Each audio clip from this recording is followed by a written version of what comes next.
All right, on today's episode, we'll be talking about Usher claiming that he's the king of R&B. Then, is TikTok influencing the way songwriters write songs? Then we'll be closing it out with a mini song review of Ellis Dune.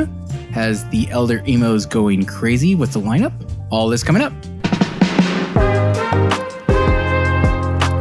All right. Welcome back to the Strange Noise Podcast, everybody. Welcome back, friends. Hey. Hey. That's it. Just so you guys know, I'm bringing Sideways hat back. Yes.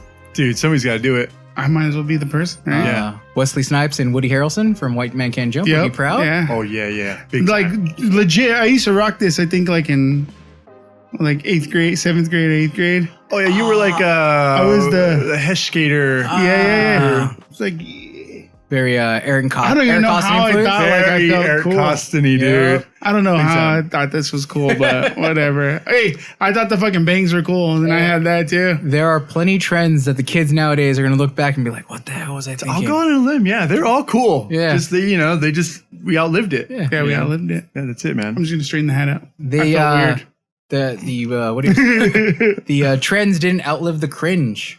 No, it didn't. That's it. That's the truth. A little bit of foreshadowing for a topic we'll get into later.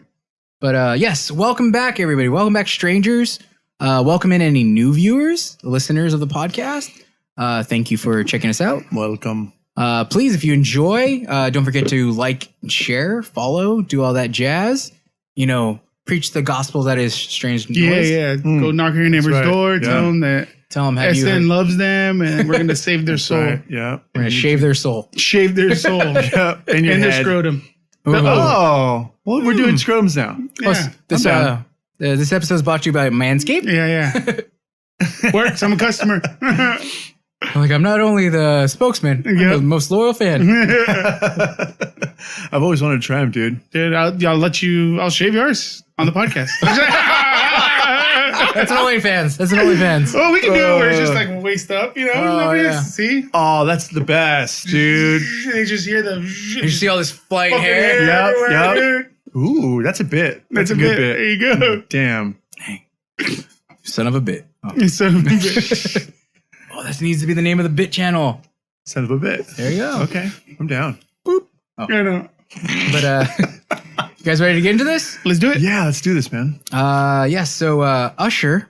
Sure, yeah. Usher. Sure. Is claiming that he's the king of R&B. Yeah, the king of R&B. this is what he said? Blasphemy. Yeah. When Might be a little bit. I think so. Yeah, maybe. That sounded like if you want to. Sorry, go ahead. You bring it up and then I'll. Well, I was gonna say that was my first reaction. Yeah. When Robbie showed us the clip.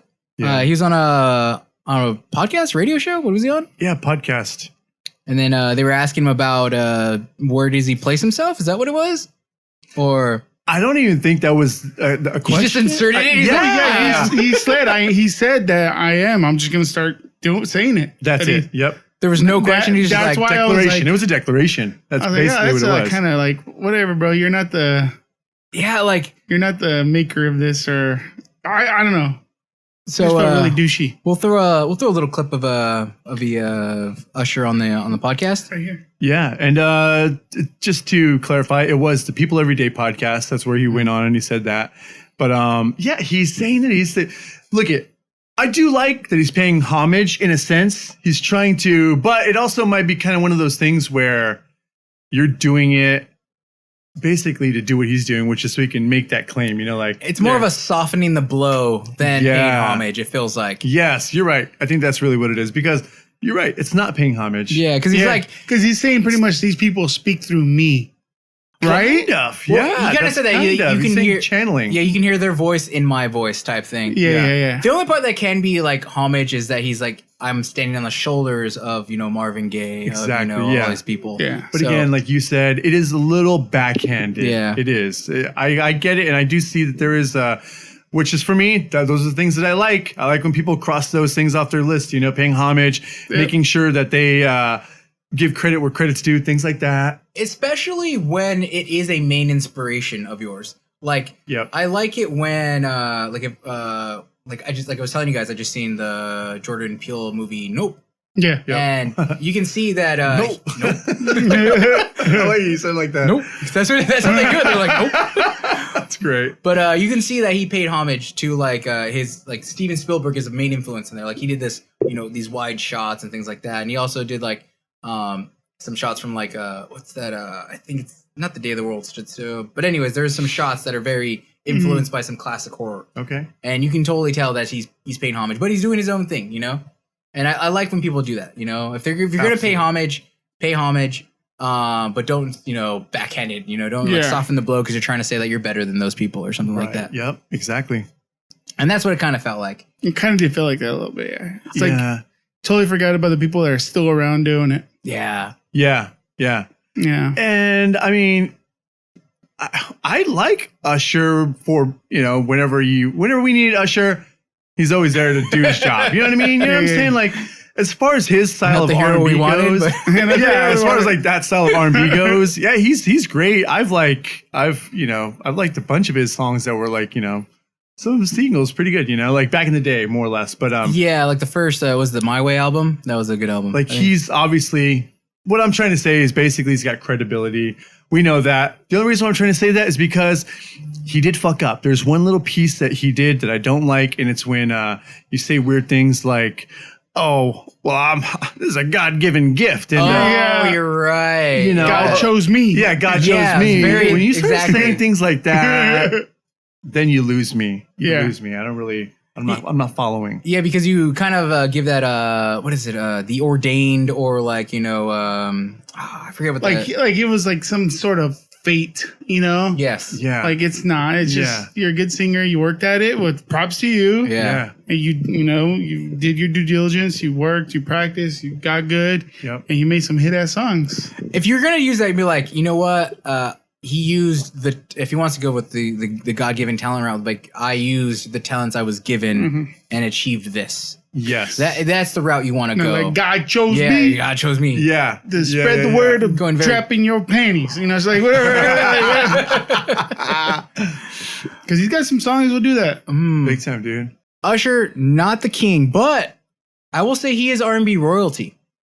I'll give him that title. For sure, yeah. I will say he's in the lineage. Yeah. I would not say I mean definitely like if you're gonna like crown an R&B like king, like you got to put like Marvin Gaye or Stevie Wonder, or I mean, who's still alive, Stevie. I mean, yeah, exactly, still doing it. Yeah. I mean, even you could I think you could put Michael in that conversation. Mm-hmm. Yeah. I mean, kind of he's pop, but R&B's in the realm. He's fucking he's a king in two places, dude. He's got two belts. Yeah.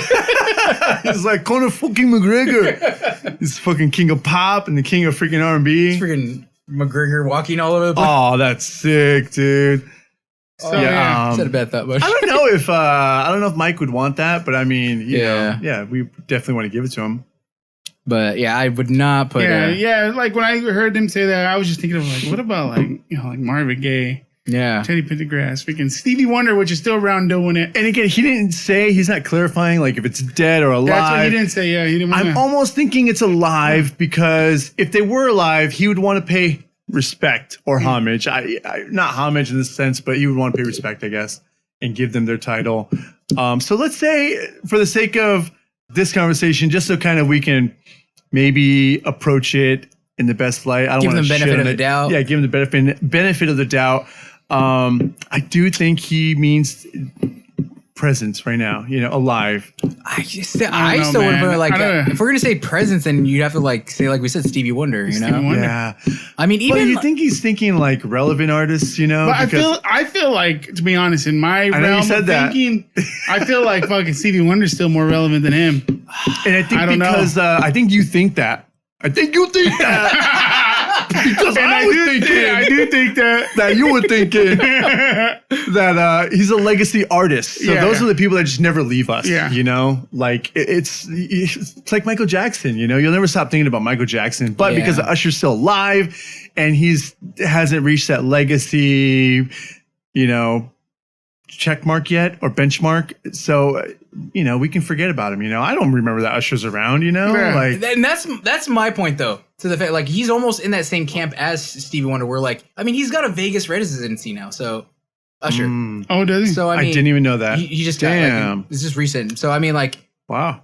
he's in that camp of like those type of artists, you know, like I'm not saying there's anything wrong with the biggest residency, but usually those are reserved for the artists that aren't really touring, less relevant, you know. Yeah, all those Deezers out there. Deezers. You old Deezer, you. Deezer. But that's where they need to be a Vegas residency at the Deezer Arena. Oh, there you go. Damn, dude, nobody will go. But for me, he doesn't get the benefit of the doubt. It's all upstairs. I couldn't get.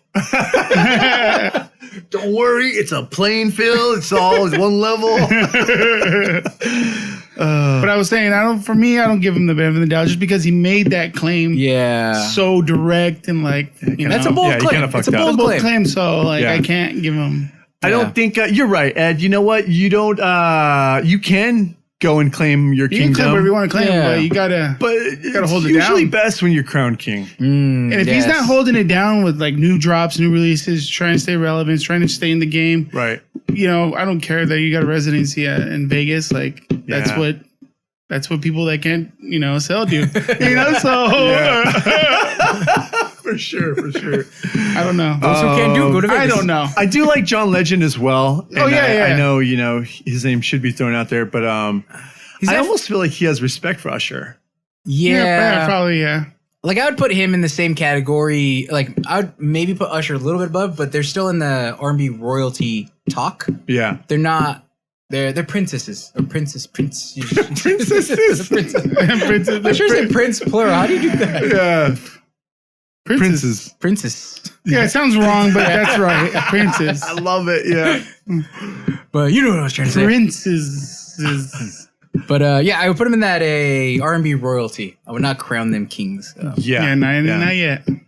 But, that's an interesting one. Yeah, I don't know. I don't know if they need to be older for me or what it is, but as of right now, I don't think. Yeah. We'll need to think on this one a little more. Yeah, but let us know. King material yet? Who do you guys think the king of R&B is? Or do you think it's Usher? Do you think it's Usher? Yeah. But is that an R&B song? I don't feel like that's an R&B song. I mean, it's like more club banger, right? Pop. Yeah, more club. Yeah. Ooh, sorry, I'm probably fucking up all the audio with that right there. And tell us, do you guys enjoy Ed's fucking constant banging on the podcast? Yeah, I'm not going to hear anything else. But wait, yeah. Is that a close? I don't know. It's good. It's over. Close it out. Okay. From there, we'll head to our next break. We'll usher that topic out. We're going to usher ourselves out of here. But we'll head to our first break. Yep. And we'll be right back.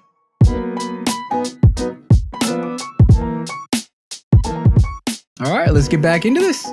So, is TikTok influencing songwriting?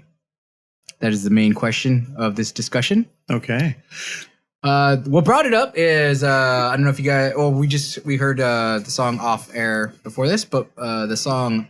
The Twinkle Twinkle Little Bitch. Twinkle Twinkle Little Bitch, yes, by Leah Kate. Kind of catchy. It's job in a cringy way, but it's a little catchy. But it reminded me, gave me vibes of the because it was a very nursery rhyme style melody to the song. Yeah. Kind of gave me vibes of the Gale song, like A B C D F U. Yeah, right? That's how good. A B. Yeah, and got me thinking like, so are all these songs, are they just being written for TikTok? Like, is the popularity and how people are getting discovered on music just now, it's just everybody is writing their songs to almost be a viral hit? So I have an additional question. So it might help us answer. A question to counter your question? That's correct. Counter question. Are most TikTok songs that are viral that simple? Is that part of the formula? I don't know this, so I'm asking an honest question. I will say that there is it's hard to say because pop music generally has a pop sound, but a lot of the viral songs are pop. Okay. Okay. They do have a pop element. They all swing from the pop. Yeah. Okay. Now we can get into the meat and the bones of it, or the meat and the potatoes, I guess. The meat and potatoes. The meat and bones. I don't know. And meat and bones. I mean, that makes sense. We're eating people again, you know. So that's just what you. In the zombie apocalypse, you know, That's what happens. Gotta eat what you can.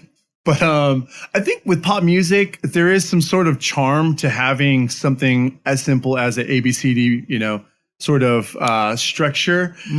If we're talking about pop in general, I mean, that's sort of the way it was birthed, you know, to be sort of easily digestible. It's pop, you know, it's just meant to, it's almost like saying like nursery rhyme. It's just like, that's a form of music that makes you want to keep singing, you know. Nursery rhymes themselves are viral, you know. Yeah. Very true. And they're not copyrightable because it's been a long time. That's and to be interesting. Okay. And think of those two songs. I just clicked them out right now. Is that they both are from that same melody? You know, twinkle, twinkle, the very A B C D. You know, exactly. Yeah. They're from the same. Yeah. You know, I mean, yeah. Because, like, to be honest, when I sing Nevaeh, Twinkle, Twinkle, Little Star, we go into ABCs after that. It's almost halftime and shit, you know? Remix, Ficky, ABC. Break it down. Roll, roll, roll. Yeah, exactly. Yeah. It's like, really, it's all like the same structure, too. It is. But yeah, you have a point too. The idea, like the structures are very simple because I think pop music, like Rob was saying, kind of lends itself to that. It's like the idea is that pop is made is to be popular, you know? It's memorable too, just because it's easy. It's like an easy melody to catch on to. And that's why they have these rules in songwriting where like you need to hit your chorus by like the 30-second mark, you know, you need to have it like, you know, memorable so that people are singing along. You know, you don't want to repeat too many parts. You know, you don't want your song to be too complex. Yeah. So there are all these rules to pop writing. So I wonder if TikTok, because it's just the new way artists are going to discover that it's pop music, so it needs to fall within the parameters of being discovered. You know, before you wrote a song for radio, so radio play, so you fell within certain parameters. You know, your song could only be the song. You know, obviously you could. You couldn't sing about certain topics, you know, type things, you know. I will say she has some interesting wordplay in the song that I thought was fairly clever. So kudos on that part. This is a little out of the realm of the pop writing.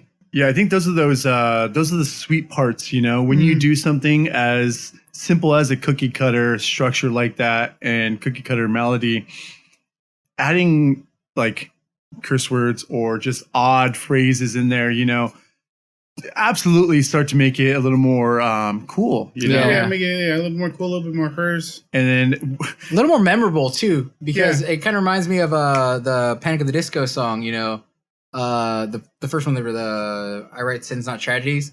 You know, like the I Chime In. Yeah, haven't you heard of, you know, closing a goddamn door. Like that made it a little more memorable because I don't think many songs use that. Closing their doors at that time. Right. No. Close your goddamn door. It's funny because actually Fall Out Boy ended up they wanted to write a song that was like that, so that's why they wrote the it's not a scene, it's an arms race. Oh, you know, it's not a scene, it's a goddamn arms race. They wrote that in response to Panic at the Disco to have the explicitive so they could be as memorable with that song. Nice. So there is something to it, to the idea of like kind of adding those little like word plays or, you know, explicitive to be memorable. Yep, absolutely. But especially with the younger generation, you know, if we hear things like that and then you just twist it like a twinkle twinkle little bitch, it's man, you weren't expecting it. It sounds cringy when you say it, but yeah. I know. Well, I hurried it up because I didn't want to be as cringy doing the exact like, you know. That was gonna be that's funny though. My next question: with songs like we kind of mentioned, like songs that were deemed cringy in the past and now kind of have a nostalgic, you know, kind of memorabilia to it. Like we said, Rick Ashley's, you know, Never Gonna Give You Up, or Vanilla Ice, Ice Ice Baby, or I always liked it though. See, like that's where you're wrong with that one, Ray. I would say no, I get it. It did go cringy. But the world went against him because he was a white rapper, not because it was just a shitty song. And he stole from Queen. That's like what we got to remember. That accompanied it, and that's really what rubbed everyone the wrong way. Yeah, you know, we're all like, oh man. he's not black, you know, and But like to that effect, he you had can't do rap like that. there's a cringe factor to it. Yeah, absolutely. That's what I think really made him so cringy was because he's his persona completely, you know. That's really what made whole cringe everything package. cringy. And then the music just followed, you know. It all by default the music was also cringy, you know. But when I first heard it in 5th grade, Jesus, dude, I was like, this is sick. Let's kick it. Let's kick it. The best one, everybody has to go look it up, is comedian, older white comedian, George Carlin. Yankovic? Ace Ventura. Jim Carrey? Jim Carrey. Oh, Oh, my yeah, God. Jim yeah, Carey sorry. doing the parody of Vanilla Ice. You gotta start taking it one a day. Oh, bro. yeah. I know, dude. I really do. Me too. I need some Alpha Brain. Me too. Yep. Alpha Brain, sponsor Oh, us. please. That's what I fucking want. Please. And Go Greens. I don't know. I just been hearing about that and people been Or Athletic Greens? Athletic Greens. Oh. Yeah. Go Greens, whatever. Go Greens. You know You go Greens. I hear about it and I'm always like, you know what? Yeah, that sounds like a really good, kind of resource to be having on hand. The one that's on my feed is the mud water. Have you seen the mud water? Yeah. They're saying like replace coffee with mud water. It's basically like vitamins and different things. They're supposed to be good for you. I can't replace my coffee. I know, dude. I need that caffeine. I need that morning shit. Yeah. Keeps me regular. How else am I going to shit? Yeah, it keeps me regular. That's good, dude. But speaking of morning shit, back to these songs. Yes.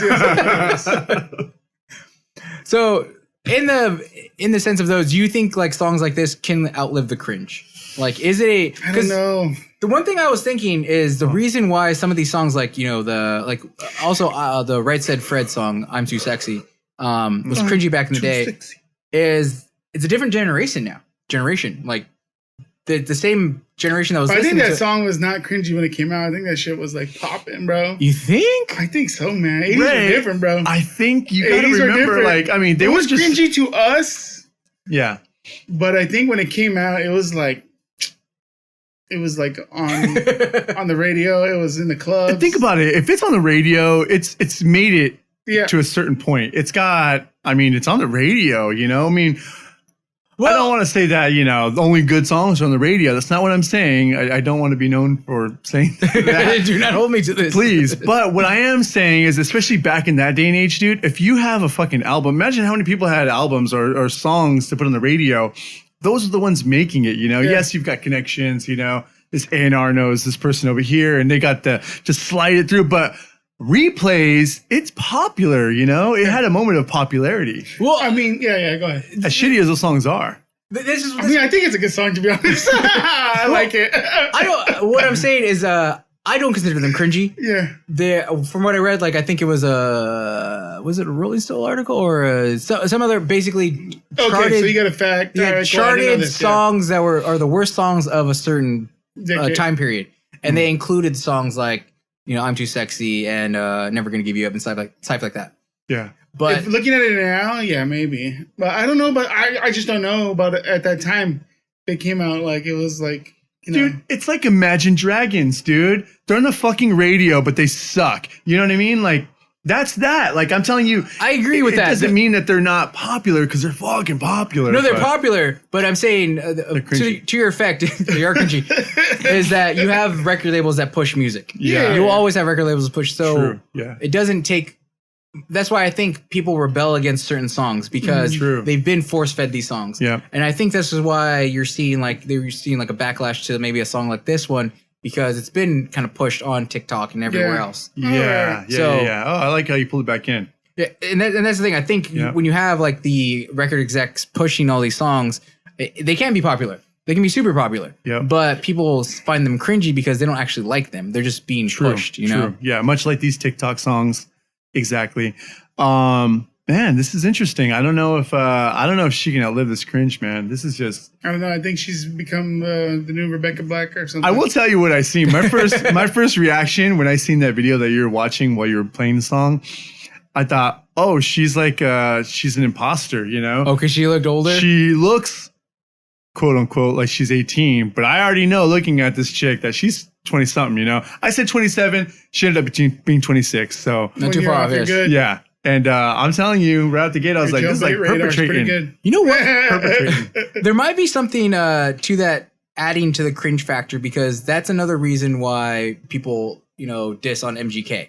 Is because he's, a 30-something-year-old dude trying to do Right. like this, kind of pop punk emo stuff, trying I just hate him because he did it bad, but Because he what? because he did it bad. Oh. Yeah. I was like, what? I was like, what? Oh, sorry, my tongue. No, I thought you were actually referencing Megan Fox. When you were gonna say, I just hate him because he did. And when I heard the date, I was waiting for Megan Fox. No. And then She was mine. Yeah. He could keep her in her thumbs. Dude, yeah. The gorilla thumbs, man. Dude, she can't help the gorilla thumbs, Dad, okay? I can't hate on the thumbs. I got a fucked up thumb too. I mean, Well, maybe we're a match made in heaven. I don't know. she's gonna fucking follow up. You're gonna be at like a ATM kiosk and she's gonna see your thumb from the side and she's gonna be like, oh my God, that's my betrothed. Yep. I just imagine like I'm putting My in the beloved. numbers and then her thumb just comes up and we meet. And then you guys zing. Yeah. That's awesome. But Anyways, sidetrack. So anyways, I do want to get this in really quick too. ahead. Just with this with the artist. Here's what I got really quick. One of the other things I got was Kesha for some reason, but not Kesha. The sound of Kesha. This is the reason why I say it because Kesha's mom was writing for Kesha all her early career, interesting. and so all those pop songs that we heard and like the basicness of them, Yeah. it was all freaking the It mom. was mom, yeah. Yeah, it was the mom. I mean, but they were bangers, right? I mean, yeah, but they're all really basic too. Like, Yeah, they were. like that's the same thing. Bottle of Jack. Hey, that shit hit And though, dog. I'm telling you, she did that Yeah. formula where she was using really, really simple like melodies and rhythms. Yeah. They weren't brand new, but you start adding shit like brush your teeth with a bottle of Jack. When I leave for the night, there's no going back. But hey, Yeah, dog, you you know- remember it. That's good. why? Yeah. Those No, memorable memorable things, lines. Fuck Yeah, for yeah. sure. Yeah. Yep. And that's it. And her there's- mom wrote that? That's cool. Yeah, I that's did not know crazy. I that. didn't Yeah, know what a that trip, right? That's a trip. And mom, she should write a song for us. Maybe she should. Yeah. But anyway, so I kind of got that vibe, especially because I was telling you that she's kind of perpetrating on the younger crowd, Yeah. trying to fit in. I got like, it's like there's like a mentality where a woman's like, Yeah. I want to fit Yeah, in and yeah. I know what I can sell, but So yeah. I So we're just, gonna you take know. the twinkle twinkle, little bitch. little bitch. But I guess we'll close it out there. Let us Yeah. know what you guys thought. Check out the song, see what you guys think of it. Do you find it cringy? Do you like it? Do you think it will Cringy. outlive the cringe? Ooh. What are some Thinking- other songs? So one day we'll enjoy it. Is that what you mean? That's what I'm wondering. It'll be Wow. enjoyable. Will it be at that level? No. Wow. Rick Rolled is kind of enjoyable to me now. Never gonna give you up. Yeah. Yeah. I actually like that beat. It does so many things, like But it's got that's what I'm saying. nostalgic Like, does it value. need to get to another generation to be less cringy? Maybe, Yes, maybe. That's it. Yeah. But Turn around Ed's karaoke I'm gonna play song. you guys out. That's it. Ed. These Oscars playing us out. But let us know what you guys think. Yeah. What you thought of that song, and yeah, I guess from there we'll head to our next break, and we'll be right back.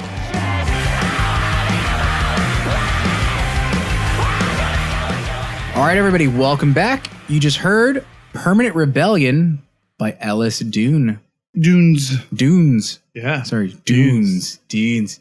The elder emos are rejoicing We're because all- this is a super group. This is everybody's wet All dream. stars. All you elder emos are going to be psyched for this one. Give us the run. Elder emo. That sounds so sick, dude. I might want to be this. We Like, are. it's like we're elvish now. It's like Yes. it's almost like The Elven emos. yeah. Wow. Oh. Yeah. It sounds very Get Lord pointy of the ears. Rings ish. I like that. There you go. But this Elder emo. elder emo. One band to rule them all. This is it. Oh Good night, everybody. God, that's it, man. This could be it, though. I mean, the lineup is, first of all, you got Anthony Green, Yep. the sultry vocals, Circus Survive. Circus Survive, and Seosin. for Yep. Those really geriatric emos. Yeah. We got Frankie Arrow. Frankie Arrow from My Chem on guitar. Mhm. Yep. We got Tucker Rule and what's the name?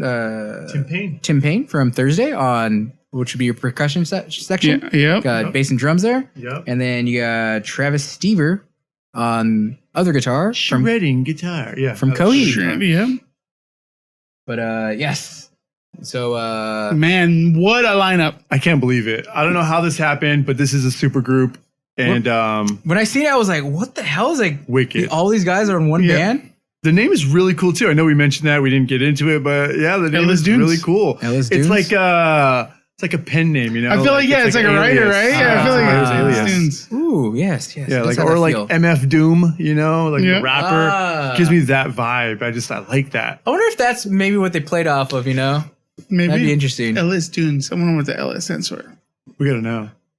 What? What is that fucking acronym? LSD. Maybe it was the LSD. Oh, there you go, man. Boom. Had to be Anthony. You did Yeah. He's the one that- Dunes, man. Yeah. Yeah. This is my Anthony impression. But they dropped their first song, just listening into Permanent Rebellion. And it was it's good. So good. That's like a good drop. You know, it's So much energy. it's a good first drop. Yeah, there you go. Yeah. I will admit that at first listen, I was slightly let down.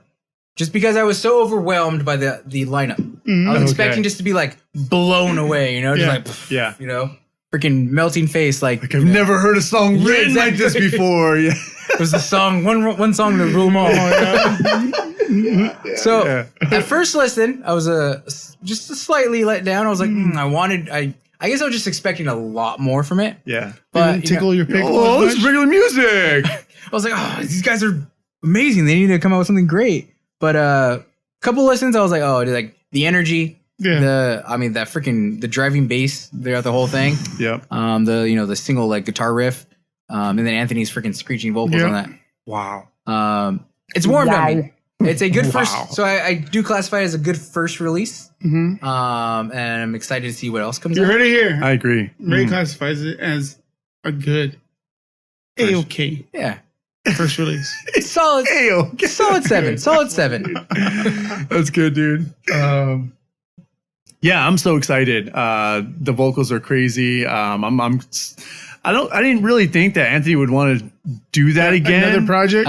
With his like voice, because the he takes so screaming, much care for his Circus Survive voice, you know, which is sort of the reason I've always interpreted it like this. So if you guys have different interpretation and your own, if you listening to Anthony Green in Circus Survive or anywhere else, he's sort of mellowed out on screaming, and dug deep into the singing, you know, which he's got a great voice. I would too. I wouldn't want to ruin my great singing voice by fucking, you know, tearing my vocal cords, you know, to shreds. Yeah, I would have a different interpretation. I assume that he's using Circa as his outlet to do the more singing stuff. And that's also a thought too, because that's just appropriate. Yeah. It's the sound, you know. Because you see Circa's sound has kind of gotten a little more like mellower, a little more psychedelic, a little more mellow. Yeah. So, you know, kind but of even more his personal stuff, he's always like acoustic. He's Yeah. always just singing, you know. But we've heard him scream plenty of times, you know, like even through Circus Survive albums too. Get Out, yeah. Blue Sky Noise, exactly. So that's one of my favorite songs actually. But yeah, I love him right there. He's got a dude. I'm really excited. Super sick. Yeah. Crazy. My mind was blown. There is a show. I don't know why, but there is a show that they're going to be playing. Why not? Yeah, I mean, because think about it. How are you really going to continually get all these guys together to keep playing together? I'm sure they have an album, and that's about it right now. You know? Yeah. Oh, will it be one of those type of things like remember Isles and Glaciers? Yeah. Or Dream Car. Or Dream Car? Yes. Yeah. There'll be one album. One album. I'm wondering if I hope it won't be that. Like I know these super groups that release like one album. But to be honest, it's probably that's probably all they have their time to dedicate is one album. Especially when they have all their one other tour. projects. Yeah. We were overdue though. This is long overdue. Yeah, because the last one we probably had was Sounds of Animals Fighting, right? That was the last super group. Yeah, I think that's it. Huh? Yeah. Yep. Yeah, because Isles and Glaciers was a little before that. Well, Dream Car, I guess, was more recent. Trying to think of another. But Dream Car is it's different. I wouldn't classify it the same. It is a super group in a sense, but it's like not in the sense where you got all these transplants. Yeah, I guess. Yeah, they're not all transplants. It's mostly no doubt with Davey. Yeah. Yeah, exactly. That's all it was. Yeah, right? Yeah, it's precisely what it is. So this is like But this is real. This is a real fucking. This is like this is real. life. This is every corner. Dude, you know what I mean? Like, yeah. it's like every corner of the genre is just like, all right, pluck Yep. this person from there, this person from there, you know. So I want to hear what the rest of the album songs and what Yes. the rest of the artists can contribute. Like, say, are they going to have like a proggy song in there because Travis is in there? You know what I mean? Yeah, I wonder. You know what I mean? Things like that. Like, You know what I will say about this song? Like, I don't feel like I can pinpoint who was the main inspiration for this song. Like, listening to the style of it, like, it doesn't sound like, you know, Travis from Coheed was the main writer on this. It doesn't really sound like, you know, Frank was the main writer on it. You can hear like some Mike Kim in there. I would say more. I would lean more towards like the Thursday guys. But even that, like, it's in that realm, but it doesn't like. Yeah, it's not like it doesn't completely capture, in there. I just think of like the tempo and like the freaking, just because the bass, the way he plays the bass and the way the drums are. Yeah, it's so like signature. It leans a little bit more towards Thursday-ish. Yeah. Just because if I think of like Jetback, you know, New Year's and all those other quicker songs like that, you know what I mean? Mm-hmm. And even like with Anthony's vocals, like it's a different Anthony. Like we were saying, you know, it's not like he doesn't normally scream like this, you know. Yeah. It's kind of like a little homage, a little payback to like Seos and Anthony a little bit. Yeah, like almost kind of like bit. their most recent Seos and release. I think it was like 2016. Oh yeah, when he like kind of got back together with them. Mm-hmm. But I'm kind of glad that it doesn't lean too heavy one way. I think they did a very smart decision with the not leaning to sound like one of their bands too much. Yeah, I'm pretty sure that's probably a conscious choice too. They don't want to do that. I mean, because it seems too typical. They just want to get together and write whatever comes out, right? Yeah, you know, pretty much. And I'm sure that, man, I'm hoping, like my fingers are crossed that we're all like really we have our finger on the pulse, and in the sense that they don't want to sound like anything that they've ever done. Yeah. And this is their moment to do that together. You Maybe know? they write a funk song. Who knows? Funky Summer is already done though. Shit. Dude, nah. Could We're be going a to go to funky Funky Winter. Funky dude. Summer's a lifestyle. Funky Fall. Dude. We got a Funky Fall coming Funky up. Fall. Ooh. Yeah, you can't, dude. It's not over yet. Don't forget about the funk. Dude, the funk is actually freaking just like on its way up. Yeah. It really is. I've It's been gonna be a finding new super artists funk that are next funky. summer. And man, yeah, a lot of newer, younger artists that are being funky. And I don't know, we're talking about trends, Can't fight the TikTok, funk. things like that. Ooh. Man, you can't fight it for too long. That's No, right. Can't fight the funk. Yeah. If it's there. It'll funk you up. It will. It'll just fucking funk right through your body, dude. It's one of those things. I don't know what's going on. I don't know either. I had so many puns going on in my head. I'm just like- I was like, I need to stop. But yes, so let us know if you guys are fans of any of these bands and if you enjoyed Ellis Dunes. Let us know what you thought of the song. Stamp of approval. Yes. What you got? And so it doesn't matter what you. Doesn't matter. Doesn't matter what you think. You prove it. But are you excited for the band? Are you excited for the upcoming release? Hopefully, I imagine there's gonna be an album, right? For sure. It's gotta be. There right? should be. This They're would gonna be make the some biggest money. fucking cock tease if they don't. I know, yeah. I would be like, Fucking tickle that pickle. dude, I'm writing Make a it letter back. if they These don't. Honey Dickens son of bitches. Yeah. Yeah, exactly. But yeah, let us know what you guys thought. We enjoyed it, and hopefully there's some more releases from them. Yeah. Yeah. But actually, that's the end of this That's episode. it, right? man. That's that's all all. she wrote. That's Yeah. all we got for you guys. Thanks for tuning in. Hope you enjoyed the episode. Do all the jazz out there. Just like, subscribe, the share, things. do the things, say the words. And all that jazz. Yeah. All the jazz. Cut that too. I don't want to be heard saying that. No, it's too bad. We're all talking over each other. It's in there, bro. It's in there. Too much editing going on already. Yeah, no, let's go. Okay. But thank you everybody for tuning in. Hope you enjoyed the episode. Yeah, don't forget, like, subscribe, share, do all the jazz. And Mama, I love you. until next time, everybody, take care. Peace. Later.